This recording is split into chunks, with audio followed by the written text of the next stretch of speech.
ವಿದ್ಯಾರ್ಥಿಗಳೇ, ಈ ವಿಡಿಯೋದಲ್ಲಿ ನಾವು ನೀಟ್ ಎಕ್ಸಾಮ್ ಬಗ್ಗೆ ತಿಳ್ಕೊಳ್ಳೋಣ. ಫಸ್ಟ್ ಆಫ್ ಆಲ್, ನೀಟ್ ಅಂದರೆ ಏನು? NEET is national eligibility cum entrance test. ಈ ಎಕ್ಸಾಮನ್ನು ಯಾರು ಬರಿಬೋದು? ಸೆಕೆಂಡ್ PUC ಯಲ್ಲಿರುವಂತಹ ವಿದ್ಯಾರ್ಥಿಗಳು ಈ ಎಕ್ಸಾಮನ್ನು ತಗೊಳ್ಬೋದು. ಈ ಎಕ್ಸಾಮ್ ಮುಖ್ಯವಾಗಿ ಮೆಡಿಕಲ್ ಎಂಟ್ರೆನ್ಸ್ ಎಕ್ಸಾಮಿನೇಷನ್ ಆಗಿ ಆ್ಯಕ್ಟ್ ಮಾಡುತ್ತೆ. ಅಂದರೆ ಮುಂಚೆ ನಿಮ್ಗೆ ಗೊತ್ತಿರ್ಬೋದು, ಬೇರೆ ಬೇರೆ ಎಕ್ಸಾಮ್ಗಳಿತ್ತು. CET ಇದ್ದಿರ್ಬೋದು, ಅಥವಾ AAPMT ಇದ್ದಿರ್ಬೋದು, ಹಾಗೆಯೇ ಜಿಪ್ಮರ್ ಇದ್ದಿರ್ಬೋದು. ಬಟ್ ಇವಾಗ ಆಲ್ ಇಂಡಿಯಾ ಒಂದೇ ಸಿಂಗಲ್ ಎಕ್ಸಾಮ್ ಮೂಲಕ ಮೆಡಿಕಲ್ ಕೋರ್ಸ್ಗಳಿಗೆ ಎಂಟ್ರೆನ್ಸನ್ನು ಪಡಿತಾ ಇದ್ದಾರೆ. ಈ ಎಕ್ಸಾಮನ್ನು ಯಾರು ಮಾಡ್ತಾ ಇದ್ದಾರೆ ನೋಡೋಣ. NTA ನ್ಯಾಷನಲ್ ಟೆಸ್ಟಿಂಗ್ ಏಜೆನ್ಸಿ ಅನ್ನೋದು ಒಂದು ಗವರ್ನಿಂಗ್ ಬಾಡಿ. ಭಾರತ ಸರ್ಕಾರನೇ ಈ ಒಂದು ಆಯೋಗಕ್ಕೆ ಎಲ್ಲ ಪರ್ಮಿಷನನ್ನು ಕೊಟ್ಟಿರುತ್ತೆ ಎಕ್ಸಾಮನ್ನು ಕಂಡಕ್ಟ್ ಮಾಡೋಕ್ಕೆ. ಸೊ NTA ಅನ್ನೋದು ಖಾಲಿ ಎಕ್ಸಾಮ್ ಮಾತ್ರ ಕಂಡಕ್ಟ್ ಮಾಡುವಂಥ ಏಜೆನ್ಸಿ. ಅದು ರಿಸಲ್ಟನ್ನು ಆಯಾ ರಾಜ್ಯಗಳ ವಿಭಾಗಗಳಿಗೆ ರಿಸಲ್ಟನ್ನು ಕೊಟ್ಬಿಡುತ್ತೆ. ಫಾರ್ ಎಕ್ಸಾಂಪಲ್, ಕರ್ನಾಟಕ ಆದರೆ ಕರ್ನಾಟಕದಲ್ಲಿ ಕರ್ನಾಟಕ ಎಕ್ಸಾಮಿನೇಷನ್ ಅಥಾರಿಟಿ KEA ಅಂತ ಇದೆ, ಅದಕ್ಕೆ ರಿಸಲ್ಟನ್ನು ಕೊಟ್ಬಿಡುತ್ತೆ. ಆ ಏಜೆನ್ಸಿ ರಿಸಲ್ಟನ್ನು ತಗೊಂಡು ರ್ಯಾಂಕಿಂಗ್ ಮೂಲಕ ಆಯಾ ಸ್ಟೇಟ್ ಮಕ್ಕಳಿಗೆ ಸೀಟ್ಗಳನ್ನು ವಿತರಣೆ ಮಾಡುತ್ತೆ. ಸೊ ಈ ಎಕ್ಸಾಮಲ್ಲಿ ಏನೇನು ವಿಭಾಗಗಳಿವೆ ಅಂತ ನೋಡ್ಕೊಂಡು ಬರೋಣ. ನೀಟ್ ಎಕ್ಸಾಮ್ ಬಂದು 3 ಪಾರ್ಟ್ ಇರುತ್ತೆ. ಅದರಲ್ಲಿ ಬಯಾಲಜಿ, ಹಾಗೆಯೇ ಫಿಸಿಕ್ಸು ಮತ್ತು ಕೆಮಿಸ್ಟ್ರಿ. ಈಕ್ವಲ್ ವೇಟೇಜ್ ಇಲ್ಲ. Biology, since it is major for medical science, biology is given 50% weightage. So if U C 90 questions ಬಂದು ಬಯಾಲಜಿಯಿಂದ ಬರುತ್ತೆ. So each question will carry 4 marks. So 90 into 4 would be 360. ಹಾಗೆಯೇ ಉಳಿದ 50% marks physics ಹಾಗೂ ಕೆಮಿಸ್ಟ್ರಿಗೆ ನೀಡಲಾಗಿದೆ. ಫಿಸಿಕ್ಸಲ್ಲಿ 45 questions, ಹಾಗೆಯೇ ಕೆಮಿಸ್ಟ್ರಿಯಲ್ಲಿ 45 questions. Medical entrance exam ಆಗಿರೋದ್ರಿಂದ 50% ವೇಟೇಜನ್ನು ಬಯಾಲಜಿಗೆ ಕೊಡಲಾಗಿದೆ. ಹಾಗೆಯೇ ಎಷ್ಟು ಸೀಟ್ಗಳಿವೆ ಅಂತ ನೋಡ್ಕೊಂಡು ಬರೋಣ. ಇಂಡಿಯಾದಲ್ಲಿ ಬಂದು ಮೆಡಿಕಲ್, ದಟ್ ಈಸ್ MBBS 83,075 ಸೀಟ್ಗಳಿವೆ. ಹಾಗೆಯೇ BDS 27,285 ಸೀಟ್ಗಳಿವೆ. ನೀವು ನೋಡ್ತಾ ಇರ್ಬೋದು. ಆಯುಷ್ ಕೋರ್ಸ್ಗಳಿಗೆ, ಆಯುಷ್ ಅಂದರೆ ಅದರಲ್ಲಿ ಆಯುರ್ವೇದ, ಹಾಗೆಯೇ ಉನಾನಿ, ಹೋಮಿಯೋಪತಿ, ಸಿದ್ಧಿ ಅಂತ ಕೋರ್ಸ್ಗಳು ಕೂಡ ಬರುತ್ತೆ. ಆಯುಷ್ ಕೋರ್ಸ್ಗಳಿಗೆ 52,720 ಸೀಟ್ಗಳಿವೆ. ಕರ್ನಾಟಕದಲ್ಲಿ ಬಂದು MBBSಗೆ 9,345 ಸೀಟ್ಗಳು, ಹಾಗೆಯೇ BDSಗೆ 3,545 ಸೀಟ್ಗಳು, ಆಯುಷ್ಗೆ ಹತ್ರ ಒಂದು 1,600 ಸೀಟ್ಗಳಿವೆ. ಈ ಎಕ್ಸಾಮಲ್ಲಿ ನಿಮಗೆ ಸೀಟ್ ಸಿಗಬೇಕಂದ್ರೆ ವಿದ್ಯಾರ್ಥಿಗಳಿಗೆ ಎಷ್ಟು ಅಂಕಗಳು ಬರಬೇಕು? ಮಿನಿಮಮ್ 590 ಬರಲೇಬೇಕು. 720 ಟೋಟಲ್ ಸ್ಕೋರ್ ಇರೋದು, ಅದರಲ್ಲಿ 590 ಬರಲೇಬೇಕು. ಈ ವಿಡಿಯೋವನ್ನು ಕೊನೆ ತನಕ ನೋಡಿ. ನಾನು ನಿಮಗೆ ಕೆಲವು ಟಿಪ್ಸ್ಗಳನ್ನು ಕೊಡಲಿಕ್ಕಿದ್ದೇನೆ, ಹೇಗೆ ನೀವು ಸ್ಕೋರ್ಸನ್ನು ಇಂಪ್ರೂವ್ ಮಾಡ್ಕೋಬೋದು. ಅದಕ್ಕಿಂತ ಮುಂಚೆ ಪ್ರತಿಯೊಂದು ಸಬ್ಜೆಕ್ಟ್ ವೈಸ್, ಬಯಾಲಜಿ, ಫಿಸಿಕ್ಸು, ಹಾಗೆಯೇ ಕೆಮಿಸ್ಟ್ರಿಯಲ್ಲಿ ಯಾವ್ಯಾವ ವಿಷಯಗಳು ಇಂಪಾರ್ಟೆಂಟ್ ಇದೆ ಅಂತ ನೋಡ್ಕೊಂಡು ಬರೋಣ. ಬಯಾಲಜಿಯಲ್ಲಿ ನಾನು 2 ಬ್ಲಾಕ್ ಮಾಡಿದ್ದೀನಿ, ಬ್ಲಾಕ್ 1 ಹಾಗೆಯೇ ಬ್ಲಾಕ್ 2 ಅಂತ ಹೇಳಿ. ಬ್ಲಾಕ್ 1ನಲ್ಲಿ ಅತ್ಯಂತ ಪ್ರಾಮುಖ್ಯತೆ ಹೊಂದಿರುವಂಥ ವಿಷಯಗಳನ್ನು ಹಾಕಿದ್ದೀನಿ, ನೀವು ನೋಡಿರ್ಬೋದು. ಹ್ಯೂಮನ್ ಫಿಸಿಯಾಲಜಿ ಫಸ್ಟ್ ಇಯರ್ ಟಾಪಿಕಿಂದ ಹ್ಯೂಮನ್ ಫಿಸಿಯಾಲಜಿ ಯೂನಿಟ್ 1, ಆ ಯೂನಿಟಲ್ಲಿ 7 ಚಾಪ್ಟರ್ಸ್ ಇದೆ. ಇದಕ್ಕೆ ಟೋಟಲ್ ಆಗಿ 18% ವೇಟೇಜನ್ನು ಕೊಡಲಾಗಿದೆ. 18ರಿಂದ 20% ತನಕ ಹೋಗ್ಬೋದು. ಸೊ ಪರ್ಸೆಂಟೇಜ್ ಹೇಳ್ತಾ ಇದ್ದೀನಿ, ನೀವು ಇದನ್ನು ಚೇಂಜ್ ಮಾಡ್ಕೋಬೋದು ಎಷ್ಟು ಕ್ವಶನ್ಸ್ ಅಂತ. So out of 100%, if it is 90 questions 100%, you can just convert it. So ಪರ್ಸೆಂಟೇಜಲ್ಲಿ ಕೊಡ್ತಾ ಇದ್ದೀನಿ ನಾನು. 18 to 20% will be human physiology. ಹಾಗೆಯೇ ಸೆಕೆಂಡ್ ಇಯರ್ ಬಂದು, ಸೆಕೆಂಡ್ ಇಯರಲ್ಲಿ ಯಾವುದಪ್ಪ ತುಂಬ ಇಂಪಾರ್ಟೆಂಟ್ ಯೂನಿಟ್ಟು ಅಂದರೆ genetics and evolution. Almost same weightage is given as human physiology. ಇದರಲ್ಲಿ 3 ಚಾಪ್ಟರ್ಸ್ ಇದೆ. ಈ 3 chapters heavy weightage chapters. Especially the first chapter, the principles of inheritance. ಹಾಗೆಯೇ ಮತ್ತೆರಡು ಚಾಪ್ಟರ್ ಕೂಡ ಬ್ಲಾಕ್ 1ನಲ್ಲಿ ಹಾಕ್ಬೋದು ನಾವು. ಯಾವುದದು? ಯೂನಿಟ್ಸ್ ನೋಡೋಣ. ಫಸ್ಟ್ ಇಯರ್ ಯೂನಿಟ್ ಬಂದು ಡೈವರ್ಸಿಟಿ ಇನ್ ಲಿವಿಂಗ್ ವರ್ಲ್ಡ್. ಇದರಲ್ಲಿ 4 ಚಾಪ್ಟರ್ಸ್ ಇದೆ. ಸ್ವಲ್ಪ memorising type of topics, but still important. About 12 to 13% marks will be allotted from this. ಅಂದರೆ about 10 to 11 questions can be asked from this.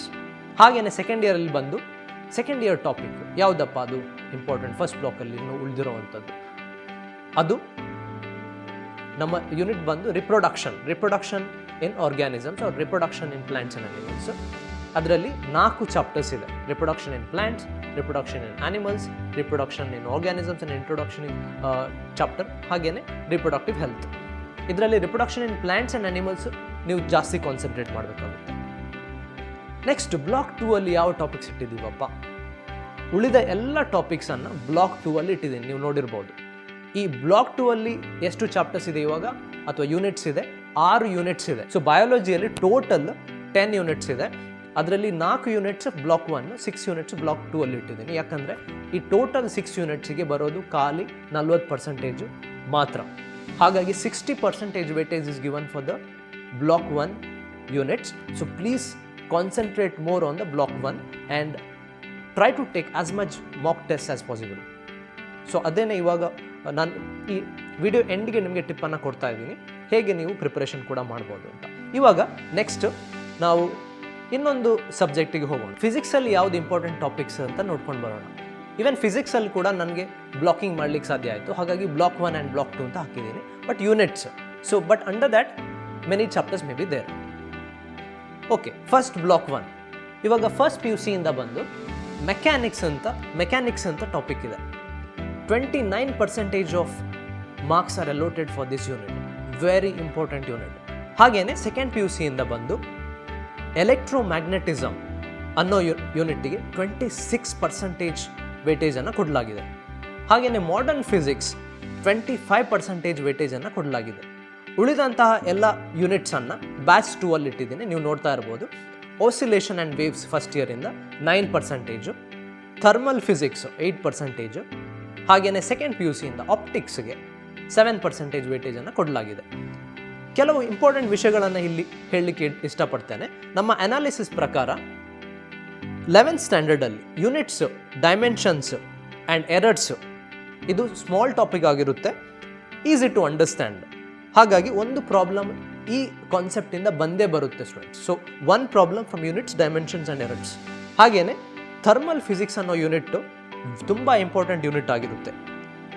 ಇದು ಇದರ chapters ಬಂದು ಕೆಮಿಸ್ಟ್ರಿಯಲ್ಲಿ ಕೂಡ ಇದೆ. ಸೊ ಹಾಗಾಗಿ ಸಿಮಿಲಾರಿಟಿ ಇದೆ. ವೆರಿ ಸಿಂಪಲ್ ಪ್ರಾಬ್ಲಮ್ಸ್, ಸಿಂಪಲ್ ಆಗಿರುತ್ತೆ ಆನ್ಸರ್ ಮಾಡುವಂಥದ್ದು. ಸೊ ಥರ್ಮಲ್ ಫಿಸಿಕ್ಸ್ಗೆ ಜಾಸ್ತಿ ಕಾನ್ಸಂಟ್ರೇಟ್ ಮಾಡಿ. ಮೆಕ್ಯಾನಿಕ್ಸಲ್ಲಿ ರೊಟೇಷನಲ್ ಮೋಷನ್ ಹೈಯೆಸ್ಟ್ ಮಾರ್ಕ್ಸನ್ನು ಕ್ಯಾರಿ ಮಾಡುತ್ತೆ. ಬಟ್ ಸ್ಟೂಡೆಂಟ್ಸ್ಗೆ ಸ್ವಲ್ಪ ಚಾಲೆಂಜಿಂಗ್ ಆಗಿರ್ಬೋದು, but concentrate on this rotational motion in mechanics. 12th ಸ್ಟ್ಯಾಂಡರ್ಡಲ್ಲಿ ಬಂದು ಮಾಡರ್ನ್ ಫಿಸಿಕ್ಸ್ ಹೈಯೆಸ್ಟ್ ವೇಟೇಜ್ ಇರುವಂತಹ ಟಾಪಿಕ್ ಆಗಿದೆ. ಹಾಗೆಯೇ ಇದರಲ್ಲಿ ಮಾಡರ್ನ್ ಫಿಸಿಕ್ಸಲ್ಲಿ photoelectric effect and dual nature of matter ತುಂಬ ಇಂಪಾರ್ಟೆಂಟ್ ಟಾಪಿಕ್ ಆಗಿದ್ದು 1 ರಿಂದ 2 ಕ್ವಶನ್ ಗ್ಯಾರಂಟಿಯಾಗಿ ಬರ್ತಾ ಇದೆ. ಈ ಅನಾಲಿಸಿಸ್ ನಮ್ಮ ಫಿಸಿಕ್ಸ್ ಎಕ್ಸ್ಪರ್ಟ್ಗಳೇ ಮಾಡಿರುವಂಥದ್ದು. ಹಾಗೆ 1 ಅಥವಾ 2 ಕ್ವಶನ್ ಖಂಡಿತವಾಗಿಯೂ ಫೋಟೋ ಎಲೆಕ್ಟ್ರಿಕ್ ಎಫೆಕ್ಟ್ ಹಾಗೆಯೇ ಡ್ಯುಯಲ್ ನೇಚರ್ ಆಫ್ ಮ್ಯಾಟರಿಂದ ಬಂದೇ ಬರುತ್ತೆ. ಹಾಗೆಯೇ ನ್ಯೂಕ್ಲಿಯರ್ ಫಿಸಿಕ್ಸಲ್ಲಿ radioactive decay formula base problem mostly ಬರಬಹುದು. From electronics, diodes, transistors and logic gates 3 ರಿಂದ 4 ಪ್ರಾಬ್ಲಮ್ಸ್ ಬಂದೇ ಬರುತ್ತೆ. So at least 3 problems are expected from electronics, diodes, transistors and logic gates. From electromagnetism, electrostatistics and current electricity, these are big topics. ಸ್ವಲ್ಪ ದೊಡ್ಡ topics ಆದರೂ ತುಂಬ marks ಇರುತ್ತೆ. ಹಾಗಾಗಿ ಈ ಪಾರ್ಟ್ಸನ್ನು ಕೂಡ ಅವಾಯ್ಡ್ ಮಾಡಬೇಡಿ. So if you want to score well, please follow this strategy. Now moving to chemistry part. ಕೆಮಿಸ್ಟ್ರಿಯಲ್ಲಿ ನಮಗೆ ವೇಟೇಜ್ ಅಥವಾ ಬ್ಲಾಕ್ 1 ಆ್ಯಂಡ್ ಬ್ಲಾಕ್ 2 ಮಾಡಲಿಕ್ಕೆ ಆಗಿಲ್ಲ, ಯಾಕಂದರೆ organic chemistry, physical chemistry, inorganic chemistry has equal weightage. So ಕೆಮಿಸ್ಟ್ರಿಯಲ್ಲಿ ಹೇಗೆ weightage ಕೊಟ್ಟಿದ್ದಾರೆ ಅಂತ ನೋಡೋಣ. First year physical chemistry carries approximately 20% of the weightage. ಅದರಲ್ಲಿ ಇಂಪಾರ್ಟೆಂಟ್ ಚಾಪ್ಟರ್ಸ್ ಯಾವುದು ಅಂತ ನೋಡ್ಕೊಂಡು ಬರೋಣ. ಇಕ್ವಿಲಿಬ್ರಿಯಮ್, ಥರ್ಮೋಡೈನಾಮಿಕ್ಸ್, ಹಾಗೆಯೇ ಬೇಸಿಕ್ ಪ್ರಿನ್ಸಿಪಲ್ಸ್ ಆಫ್ ಕೆಮಿಸ್ಟ್ರಿ.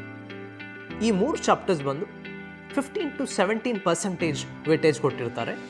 ಹಾಗೆಯೇ ಫಸ್ಟ್ ಇಯರಲ್ಲಿ organic chemistry has weightage of about 15%. ಅದರಲ್ಲಿ GOC ಕಂಪಲ್ಸರಿ ಆಗಿರುತ್ತೆ. ಹಾಗೆಯೇ ಹೈಡ್ರೋಕಾರ್ಬನ್ಸ್ ಕೂಡ ಕಂಪಲ್ಸರಿ, 13% ಮಾರ್ಕ್ಸ್ ಇದರಿಂದಾನೇ ಬರಬಹುದು. ಇನ್ಆರ್ಗ್ಯಾನಿಕ್ ಕೆಮಿಸ್ಟ್ರಿಯಲ್ಲಿ 13% ವೇಟೇಜನ್ನು ಕೊಡಲಾಗಿದೆ. ಅದರಲ್ಲಿ ಇಂಪಾರ್ಟೆಂಟ್ ಚಾಪ್ಟರ್ಸ್ ಬಂದು chemical bonding, P block, first year and second year together combined topic this is P block. And S block, ಈ ಎಸ್ ಬ್ಲಾಕಲ್ಲಿ ಸಾಲ್ಯುಬಿಲಿಟಿ ಆಫ್ ಕಂಪೌಂಡ್ಸ್ ತುಂಬ ಇಂಪಾರ್ಟೆಂಟ್ ಆಗಿರುತ್ತೆ. ಸೆಕೆಂಡ್ ಇಯರ್ಗೆ ಹೋಗೋಣ. ಸೆಕೆಂಡ್ ಇಯರಲ್ಲಿ ಫಿಸಿಕಲ್ ಕೆಮಿಸ್ಟ್ರಿ 16% ವೇಟೇಜ್ ಕೊಡಲಾಗಿದೆ. ಅದರಲ್ಲಿ electrochemistry 8% of the weightage is given for electrochemistry. Solutions ಈ ಕಾನ್ಸೆಪ್ಟಲ್ಲಿ ಬಂದು ಈಸಿ ಆಗಿರುತ್ತೆ, ನೀವು ವೇಟೇಜ್ ಅದಕ್ಕೆ ಇಂಪಾರ್ಟೆನ್ಸು ಕೊಡ್ಬೋದು. ಆರ್ಗ್ಯಾನಿಕ್ ಕೆಮಿಸ್ಟ್ರಿ 18% ಮಾರ್ಕ್ಸನ್ನು ಅಥವಾ ವೇಟೇಜನ್ನು ಅಲಾಟ್ ಮಾಡಲಾಗಿದೆ. ಅದರಲ್ಲಿ ಯಾವುದ್ಯಾವುದು ಇಂಪಾರ್ಟೆಂಟ್ ಟಾಪಿಕ್ಸ್ ಅಂತ ನೋಡ್ಕೊಂಡು ಬರೋಣ.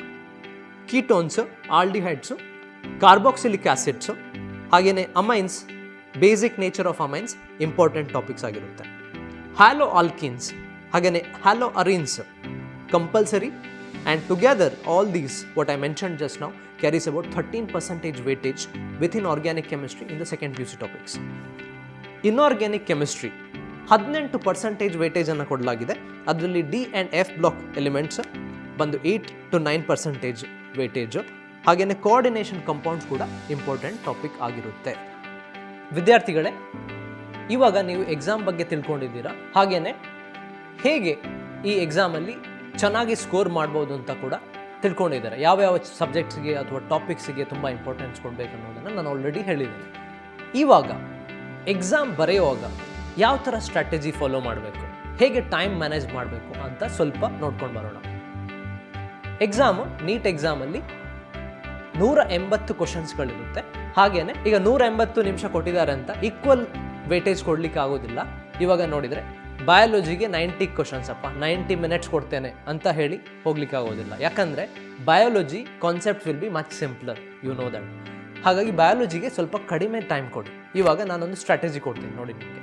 ಬಯಾಲಜಿಗೆ ಮ್ಯಾಕ್ಸಿಮಮ್ 60 ಮಿನಿಟ್ಸ್ ಕೊಡ್ಬೋದು ನೀವು. 60 ಮಿನಿಟ್ಸ್ ಒಳಗೆ ಬಯಾಲಜಿಯನ್ನು ಫಸ್ಟ್ ಅಟೆಂಪ್ಟ್ ಮಾಡಿ ಮುಗಿಸ್ಬಿಡ್ಬೇಕು ನೀವು.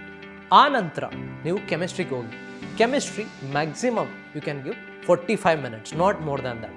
ಇವಾಗ ಎಷ್ಟು ಉಳಿತಪ್ಪ? 75 ಮಿನಿಟ್ಸ್ ಉಳಿತು. ಆ 75 ಮಿನಿಟ್ಸನ್ನು ಫಿಸಿಕ್ಸಿಗೆ ಕೊಡಿ. ಯಾಕಂದರೆ physics will be the toughest part, because you know physics will contain many problem solving and you need lot of time for that, at least 2 to 3 minutes per question. ಈ ಸ್ಟ್ರಾಟಜಿಯನ್ನು ಫಾಲೋ ಮಾಡಿ. ಬಯಾಲಜಿಯಲ್ಲಿ ತುಂಬ ಟೈಮ್ ವೇಸ್ಟ್ ಮಾಡಬೇಡಿ, ಯಾಕಂದರೆ biology straightforward questions ಇರುತ್ತೆ, most of them. Okay, so you can also keep the marking on the OMR towards the end, so that you can save that time. And if you want to make some changes, ಅದನ್ನು ಎಂಡಿಗೆ ಮಾಡ್ಕೋಬೋದು.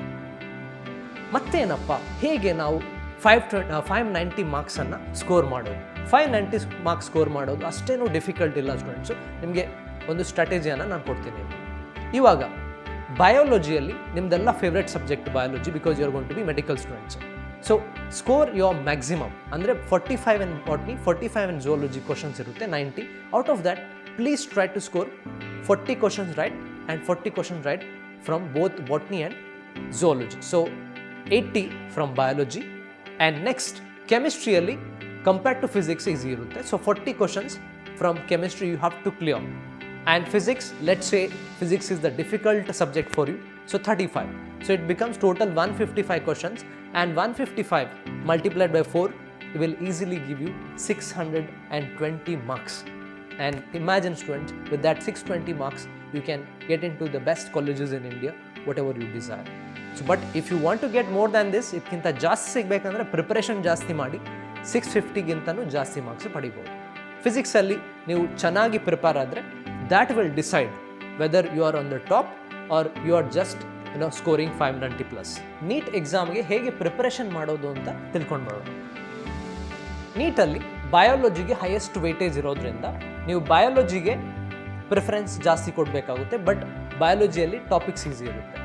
So ಬಯಾಲಜಿಗೆ ಬಂದು NCERT is the key. ಯಾಕಂದರೆ ಮುಂಚಿನ ನೀವು ಪೇಪರ್ಸ್ಗಳನ್ನು ನೋಡಿದರೆ majority of the questions are asked from the NCERT book it self. ಹಾಗಾಗಿ ನೀವು NCERTದು ಪ್ರತಿಯೊಂದು ಲೈನ್ ಕೂಡ ನೀವು ಅಂಡರ್ಲೈನ್ ಮಾಡ್ಕೊಂಡು ಓದಬೇಕಾಗುತ್ತೆ. ಎಕ್ಸಾಮ್ಗಿಂತ ಮುಂಚೆ at least 3 times you have to go through your NCERT. But if you want to know more concepts, maybe you can attempt previous year's question papers. Last 33 years ಇದು ಕ್ವಶನ್ ಪೇಪರ್ ಕಂಪೈಲ್ ಮಾಡಿ books ಬರ್ತಾ ಇದೆ. ಅಂಥ ಬುಕ್ಸನ್ನು ಕೂಡ ನೀವು refer ಮಾಡ್ಬೋದು. Books ಬಗ್ಗೆ ನಾನು ಈ ವಿಡಿಯೋನ ಎಂಡ್ಗೆ ಇನ್ಫಾರ್ಮೇಷನನ್ನು ಕೊಡ್ತೀನಿ. ಹಾಗೆಯೇ ಕೆಲವು ವಿಷಯಗಳು ತುಂಬ ಡ್ರೈ ಆಗಿರುತ್ತೆ. For example animal Kingdom, plant Kingdom, ತುಂಬಾ ಎಕ್ಸಾಂಪಲ್ಸ್ ಇರುತ್ತೆ ಸ್ಟೂಡೆಂಟ್ಸ್. ಹೇಗೆ ಇದನ್ನು ಮೆಮೊರೈಸ್ ಮಾಡ್ಕೊಳ್ಳೋದು. ಇದಕ್ಕೋಸ್ಕರ ನೀವು ಫ್ಲ್ಯಾಶ್ ಕಾರ್ಡ್ಸು ಅಥವಾ ಚಾರ್ಟ್ಸನ್ನು ನಿಮ್ಮ ಮನೆಯ ಗೋಡೆಗೆ ಅಂಟಿಸ್ಕೋಬೇಕು. ಅದರಲ್ಲಿ ನೀವು ಈ ಕಾನ್ಸೆಪ್ಟ್ ಬಗ್ಗೆ ಬರೆದು ಬ್ರೈನ್ ಮ್ಯಾಪ್ ಥರ ಮಾಡ್ಕೋಬೋದು. ಕ್ರಿಯೇಟಿವ್ ಲರ್ನಿಂಗ್ ಅಂತ ಹೇಳ್ತೀವಿ. ಅದನ್ನು ನಿಮ್ಮ ಗೋಡೆ ಮೇಲೆ ಹಾಕ್ಕೊಂಡ್ರೆ ಪ್ರತಿ ದಿವಸ ನೀವು ನೋಡೋದು. ಇವಾಗ 1 ತಿಂಗಳು ಎಕ್ಸಾಮ್ ಇದೆ, ಈ ವರ್ಷ ಎಕ್ಸಾಮ್ ಬರೀತಾ ಇರೋರಿಗೆ almost 1 month time is there. You can see it for next 1 month time. ಅದು ನಿಮ್ಮ ಬ್ರೈನಲ್ಲಿ ಚೆನ್ನಾಗಿ ಸ್ಟೋರೇಜ್ ಆಗುತ್ತೆ. ಹಾಗಾಗಿ ಇಂಥ ಟಾಪಿಕ್ಸಿಗೆ ನೀವು ಈ ಥರ ಮಾಡಲೇಬೇಕಾಗುತ್ತೆ, ಇಲ್ಲದಿದ್ದರೆ ಮರ್ತೋಗೋ ಚಾನ್ಸಸ್ ಜಾಸ್ತಿ ಇದೆ. ಹಾಗೆಯೇ ಕೆಮಿಸ್ಟ್ರಿಗೆ ಬಂದು, ಕೆಮಿಸ್ಟ್ರಿಯಲ್ಲಿ ನೋಡಿ ಫಾರ್ಮುಲಾಸ್ ಇದೆ, ಹಾಗೆಯೇ ಸ್ಟ್ರಕ್ಚರ್ಸ್ ಇದೆ, ಇದನ್ನು ಬರೆದು ಕಲಿಬೇಕಾಗುತ್ತೆ. So chemistry you need to write and study. You can also use flashcard method for the formulas and reactions, and also maybe charts, similar like in biology for memorizing concepts. ಹಾಗೇನೆ physics ಅಲ್ಲಿ ಕೂಡ ನೀವು flash cards ಮತ್ತು charts ಅನ್ನು use ಮಾಡಲೇಬೇಕಾಗುತ್ತೆ. Most of the concepts in physics requires formulas and equations and numericals ಅಂಥದ್ದಕ್ಕೆ ನೀವು flash cards ಅಥವಾ ಚಾರ್ಟ್ಸ್ ಅನ್ನು ಯೂಸ್ ಮಾಡಿ. ಇವಾಗ ಜನರಲ್ ಟಿಪ್ ಏನಂದರೆ, ಎಕ್ಸಾಮಲ್ಲಿ ನೀವು ನೆಗೆಟಿವ್ ಮಾರ್ಕಿಂಗ್ ಇರೋದ್ರಿಂದ ದಯಮಾಡಿ ನಿಮಗೆ ಕ್ವಶನಿಗೆ ಆನ್ಸರ್ ಗೊತ್ತಿಲ್ಲ ಅಂದರೆ ಅದಕ್ಕೆ ಆನ್ಸರ್ ಮಾಡೋದೇ ಬೇಡ, ಬಿಟ್ಬಿಡಿ, ಪರವಾಗಿಲ್ಲ. ಯಾಕಂದರೆ 1 ಮಾರ್ಕಿಂದಾಗಿ ನಿಮ್ಮ ರ್ಯಾಂಕು 1000 ರ್ಯಾಂಕಿಂದ ಕೆಳಗೆ ಬರ್ಬೋದು. ಹಾಗಾಗಿ ನೀವು ನೆಗೆಟಿವ್ ಮಾರ್ಕಿಂಗ್ ಮಾಡಲೇಬೇಡಿ. Next time management is very important. Every day you have to dedicate about 4 to 5 hours for preparation if you are serious about NEET. ಪ್ರತಿಯೊಂದು ದಿವಸ ನೀವು ಮಾಕ್ ಟೆಸ್ಟನ್ನು ತಗೊಳ್ಳೇಬೇಕು. Physics, chemistry, biology mock test are compulsory every day. ಯಾಕಂದರೆ ಜಾಸ್ತಿ questions ನೀವು ನೋಡಿದಾಗಲೇ ನಿಮಗೆ ಯಾವ ಥರ ಕ್ವಶನ್ಸ್ ಬರ್ಬೋದು ಎಕ್ಸಾಮಲ್ಲಿ, ಯಾವ ಥರ ಸಾಲ್ವ್ ಮಾಡಬೇಕು ಅಂತ ಹೇಳಿ ನಿಮಗೆ ಸ್ಕಿಲ್ಸ್ ಸಿಗುತ್ತೆ. ಹಾಗೆಯೇ ಕೆಲವು ರೆಫರೆನ್ಸ್ ಬುಕ್ಗಳು ಕೂಡ ಸಿಗುತ್ತೆ ನಿಮಗೆ. I want to suggest some books here. For example MTG ಅವ್ರದ್ದು MTG ಸೀರೀಸು, ಹಾಗೆಯೇ Arihant, USS. These are some of the good publications. Maybe you can use these books also for reference. ಹಾಗೇನೆ ಡಿಸಿಪ್ಲಿನ್ಡ್ ಆಗಿರಿ. ನೀವು disciplined ಆಗಿಲ್ಲ ಅಂದರೆ ನಿಮಗೆ score ಮಾಡೋದು ತುಂಬ ಕಷ್ಟ. Every day you have to follow a regime or routine of preparation. There is no shortcut to success students. The shortest shortcut to success is hard work. So I wish you all do hard work and succeed in the NEET 2021. ಹಾಗೆಯೇ ನಾನು ಹೇಳಿದಂಥ ವಿಷಯಗಳ ಬಗ್ಗೆ ಇರುವಂಥ ಇನ್ಫಾರ್ಮೇಷನನ್ನು ಈ ವಿಡಿಯೋಲ್ಲಿ ಲಿಂಕಲ್ಲಿ PDF ಆಗಿ ಹಾಕಿರ್ತೀನಿ. For example each chapter weightage ಕೂಡ ನಾನು ಹೇಳಲಿಲ್ಲ ಈ ವಿಡಿಯೋದಲ್ಲಿ because of lack of time. So ಅದನ್ನು ನಾನು ಈ ವಿಡಿಯೋಲ್ಲಿ ಅಟ್ಯಾಚ್ ಮಾಡಿರ್ತೀನಿ. ಆ PDF ಫೈಲನ್ನು ರೆಫರ್ ಮಾಡಿ. ಕರ್ನಾಟಕದಲ್ಲಿರುವಂಥ ಮೆಡಿಕಲ್ ಕಾಲೇಜುಗಳ ಬಗ್ಗೆ ಇನ್ನೂ ನಿಮಗೆ ಜಾಸ್ತಿ ಮಾಹಿತಿ ಬೇಕಂತ ಇದ್ದರೆ ನಮ್ಮ ಚಾನಲಲ್ಲೇ ಅದರ ಬಗ್ಗೆ ವಿಡಿಯೋಸ್ಗಳನ್ನು ಮಾಡಲಾಗಿದೆ. ಅದಕ್ಕೆ ಕೂಡ ಲಿಂಕನ್ನು ಇದರಲ್ಲಿ ಕೊಟ್ಟಿರ್ತೀವಿ. ದಯಮಾಡಿ ಆ ವಿಡಿಯೋಗಳನ್ನು ನೋಡಿ. ನಿಮಗೆ ಈ ವಿಡಿಯೋ ಇಷ್ಟ ಆಗಿದ್ದಲ್ಲಿ ದಯಮಾಡಿ ಇದನ್ನು ಲೈಕ್ ಮಾಡಿ, ಹಾಗೆಯೇ ಶೇರ್ ಮಾಡಿ. ನಮ್ಮ CFL ಎಜುಕೇಷನ್ ಚಾನಲನ್ನು ಕೂಡ ದಯಮಾಡಿ ಸಬ್ಸ್ಕ್ರೈಬ್ ಮಾಡಿಕೊಳ್ಳಿ.